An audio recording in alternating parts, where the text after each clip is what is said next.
बिस्मिल्लाहिर्रहमानिर्रहीम। अस्सलाम वालेकुम। आज हम बात करेंगे क्या माजी में डिपोर्ट होने वाले, तरहेल होने वाले, यानी ऐसे लोग जो आज से कुछ साल पहले सऊदी अरब से तरहेल हुए थे, डिपोर्ट हुए थे, वो दोबारा सऊदी अरब वापस आ सकते हैं या नहीं आ सकते। इस हवाले से जवाज़ात का कानून क्या कहता है, आइए आपको इस बारे में बताते हैं। एक शख्स की जानिब से इस हवाले से सवाल पूछा गया कि भाई को सऊदी अरब से 2015 में डिपोर्ट किया गया था, क्या अब वो दोबारा दूसरे वीज़े पर सऊदी अरब आ सकता है।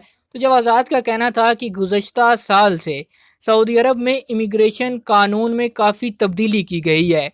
नए कानून के मुताबिक वो लोग जिन्हें हाल या माजी में कभी भी डिपोर्ट किया गया था, वो ताहयात यानी लाइफ टाइम वर्क वीज़े पर सऊदी अरब के लिए ब्लैक लिस्ट कर दिए जाते हैं। डिपोर्ट किए गए अफराद सिर्फ उम्रा या हज वीज़े पर ही सऊदी अरब आ सकते हैं, इसके अलावा नहीं। वाज़ेह रहे कि तरहेल के हवाले से माजी में पॉलिसी मुख्तलिफ हुआ करती थी। डिपोर्ट किए गए अफराद को महदूद मुद्दत के लिए ब्लैक लिस्ट किया जाता था और वो मखसूस मुद्दत तक सऊदी अरब नहीं आ सकते थे, मगर नई पॉलिसी के मुताबिक अब उन्हें लाइफ टाइम ब्लैक लिस्ट कर दिया जाता है। ऐसे लोग जिन्हें डिपोर्ट किया जाता है, जो तरहेल होते हैं, वो ना तो पुराने कफील और ना ही किसी दूसरे नए वीज़े पर सऊदी अरब आ सकते हैं। जवाज़ात के मेन कंप्यूटर में उन अफराद का डाटा रेड जोन में शामिल कर दिया जाता है।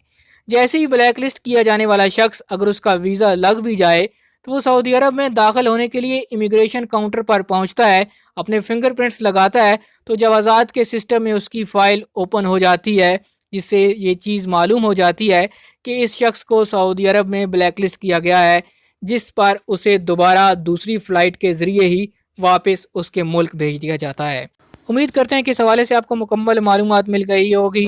मज़ीद खबरों और न्यूज़ अपडेट्स जानने के लिए चैनल पर नए हैं तो सब्सक्राइब का बटन दबाइए और घंटी का बटन दबा लीजिए ताकि नई आने वाली वीडियोज़ की नोटिफिकेशन आप तक पहुँचते रहें।